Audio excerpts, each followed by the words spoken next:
Good afternoon, everyone. Today we're going to use the values on the unit circle and our knowledge of how the positives and the negatives distribute themselves around the four quadrants to find the exact values of these trigonometric expressions. Okay, and we're going to leave them in exact values, meaning as radicals rather than as decimals.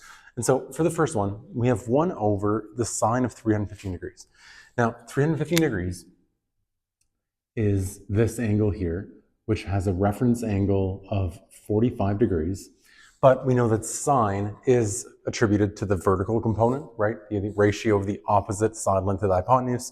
And so sine, representing that vertical component, is going to be negative in quadrant 4. And that means that we're going to have the sine of a reference angle of 45, which is root 2 over 2, but as a negative because the vertical component is negative down below the x-axis. And so sine of 315 is going to be negative root 2 over 2 plus 1 over cos of 315 is, again, that same angle down here in quadrant 4 with a reference angle of 45. Now, the cosine is the ratio of the adjacent side length of the hypotenuse from SOHCAHTOA, and the adjacent side length is that horizontal component. The horizontal component is in the positive side of the x values. That means that that horizontal component is going to be positive over here in quadrant 4, right to the right of the y-axis. And the cosine of a reference angle of 45 is, again, root 2 over 2. But again, cosine is positive in quadrant 4 on the right side of the graph. And so cos of 315 is going to be positive root 2 over 2.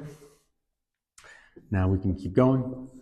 The negative in the bottom we can put on top. And 1 over root 2 over 2 is the same thing as 2 over root 2. And so we really have negative, again, 1 over root 2 over 2 is the same as flip and multiply.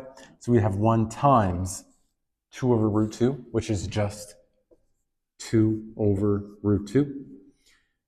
And then we have plus 1 over root 2 over 2 positive.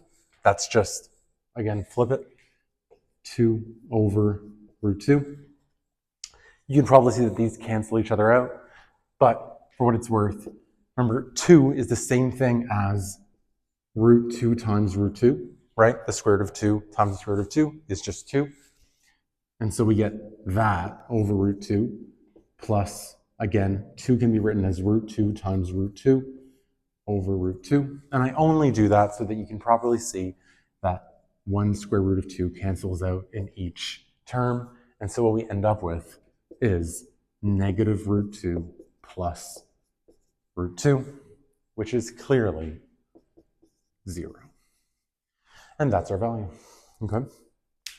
Now, for part B, we're going to do cos squared and a sine squared. Now, cos squared means cos of 210 degrees, and that value being squared. That's what that means. Likewise for the sine. Sine of 330 degrees, and we're going to square that entire value. So, first off, we'll do the cos of 210 degrees. 210 degrees is over here. I'll use a different color. 210 degrees is over here. That has a reference angle of 30 degrees. Now, the cos of 210 means the horizontal component of a reference angle of 30 degrees. And since it's the horizontal component, over on the left side of the graph, we have negative values for cos. Cos is negative down in quadrant 3, also in quadrant 2. And so the cos with a reference angle of 30 is always root 3 over 2, and it's negative. And so we're going to have negative root 3 over 2, and that value gets squared.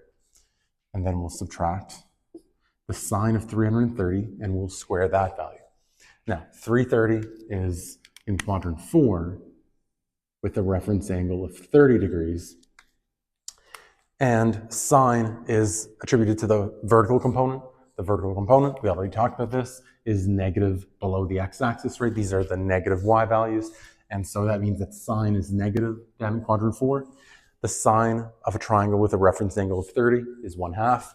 So sine of 330 is going to be negative 1/2. And we square that entire value. And so now we're ready to expand and simplify.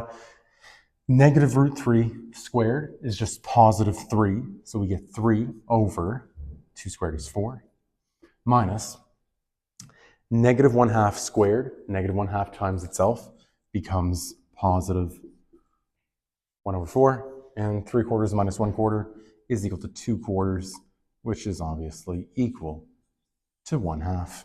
And that is our final answer.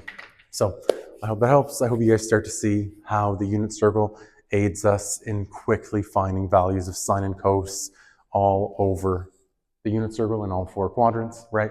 As long as you're comfortable with the first quadrant, with the sine and cos of 30, 45, 60, we can then use our knowledge of the positives and the negatives around all 4 quadrants to quickly find any value between 0 and 360, or once we include coterminal angles for any angle, right?